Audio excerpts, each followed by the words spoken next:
दरम्यान याच सामन्यावर अधिक माहिती घेऊया, चर्चा करूया. आपल्याबरोबर आहेत आमचे प्रतिनिधी प्रथमेश दीक्षित. प्रथमेश, आजच्या सामन्याचं वर्णन काय करशील?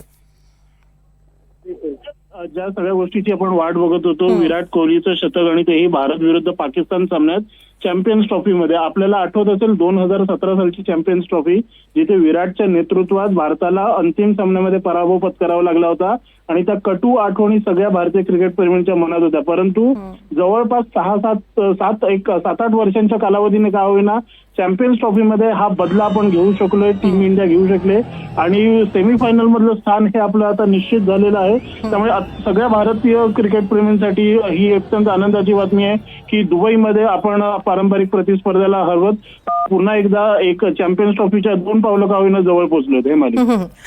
प्रथमेश, आज विराट अधिक चमकला. त्याच्या सेंचुरीची त्याच्या चाहत्यांना बरीच प्रतीक्षा होती आणि अखेर त्यानं सेंचुरी पूर्ण केलेली आहे. त्या व्यतिरिक्त अगदी कॅच टेकर म्हणून सुद्धा, एक चांगला फिल्डर म्हणून सुद्धा त्यानं या सामन्यामध्ये रेकॉर्ड केलेला आहे. नक्कीच हेमाली, आजच्या सामन्याचं जर वर्णन करायचं झालं तर म्हणजे पर्टिक्युलरली विराट बद्दल आणि संपूर्ण टीम इंडिया बद्दल बोलायचं झालं तर हा एक सांघिक परफॉर्मन्स होता.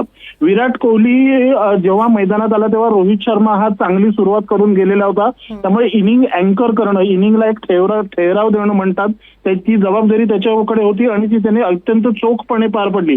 कारण अशा वेळेला माहितीये की अनेकदा जे बॅट्समन असतात ते फटकेबाजी करण्याच्या नादामध्ये बाद होतात. सुरुवातीला त्याचा पेस हा थोडासा धीमा होता, तो स्लो खेळत होता, पण जेव्हा गरज पडली, जिथे धावा वाढवणं गरजेचं होतं तिकडे त्याने वाढवून एक इनिंग छान पद्धतीने बिल्ड केली.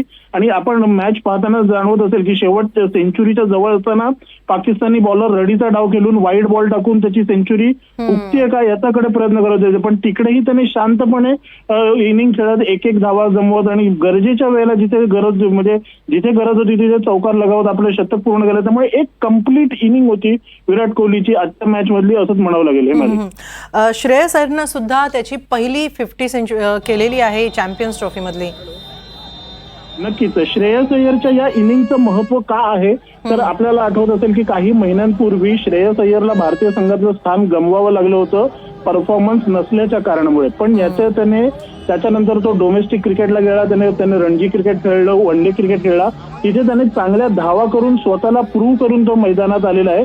त्यामुळे भारतीय क्रिकेटसाठी हे एक चांगलं उदाहरण आहे की जरी तुमच्याकडनं तुमचा परफॉर्मन्स नसेल तरी तुम्ही स्वतःला प्रूव्ह केलं तर तुम्हाला संघात संधी मिळते. आणि श्रेयस अय्यरने ते प्रूव्ह करून दाखवलंय की या पुढचे म्हणजे विराट, अनेकदा असं म्हटलं जातं की आत्ताचे सिनियर झाल्यानंतर पुढची जागा कोण घेणार त्याची, तर श्रेयस अय्यरने दाखवून गेले की आमच्यात ते कॅलिबर आहे आणि आम्ही परफॉर्मन्स करू. आणि त्यामुळेच सांघिक खेळाच्या जोरावरच भारतानं पाकिस्तानचा धुव्वा उडवला आणि 2017चा बदला घेतला असंच म्हणावं लागेल. धन्यवाद प्रथमेश, आपण दिलेल्या या सविस्तर माहितीबद्दल, चर्चेबद्दल.